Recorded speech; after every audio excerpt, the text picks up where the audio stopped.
भाई देखिए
ভাই মোবাইলে ছবি না তুলে খানা খাইতেছে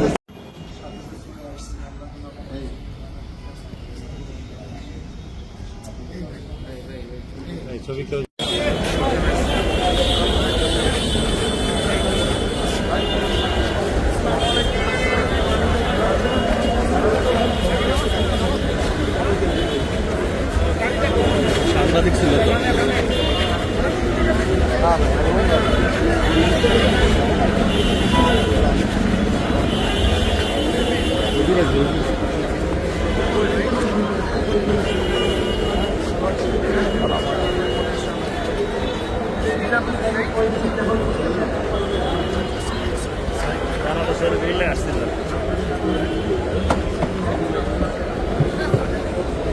অবশ্যই বিচার হওয়া দরকার এবং আমি সবাইকে অনুরোধ করব, প্রশাসনকে অনুরোধ করব যেন উত্তপ্ত পরিবেশ সৃষ্টি হওয়ার আগেই এটা তদন্তের ভিত্তিতে আসামিদেরকে গ্রেফতার করা হোক এবং বিচারের আওতায় আনা হোক।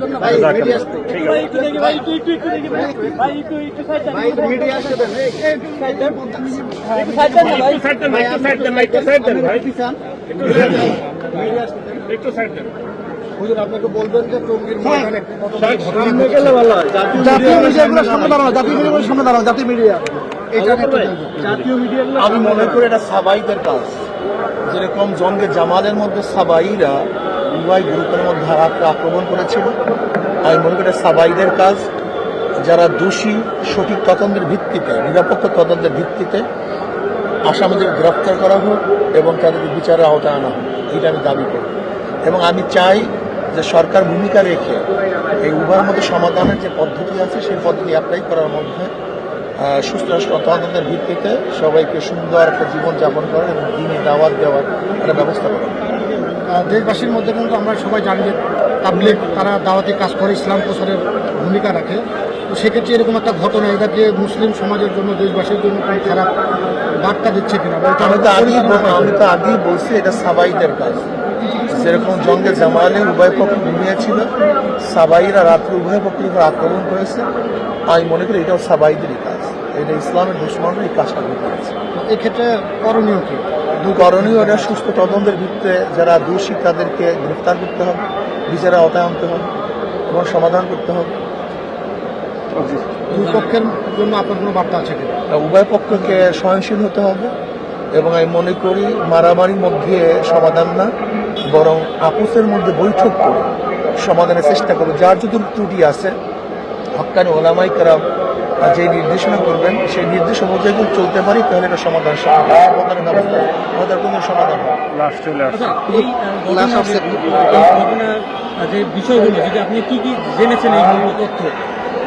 এখন তো আর খুব বেশি তথ্য জানার মতো এখন পরিবেশ ভালো না, এখানে সবাই মর্মাহত দুঃখিত এবং সবাই খুবই মর্মাহত এবং নির্মম মর্মাহত অবস্থায় আছে। এই অবস্থায় আসলে পুরো তদন্ত করা সম্ভব হয় না।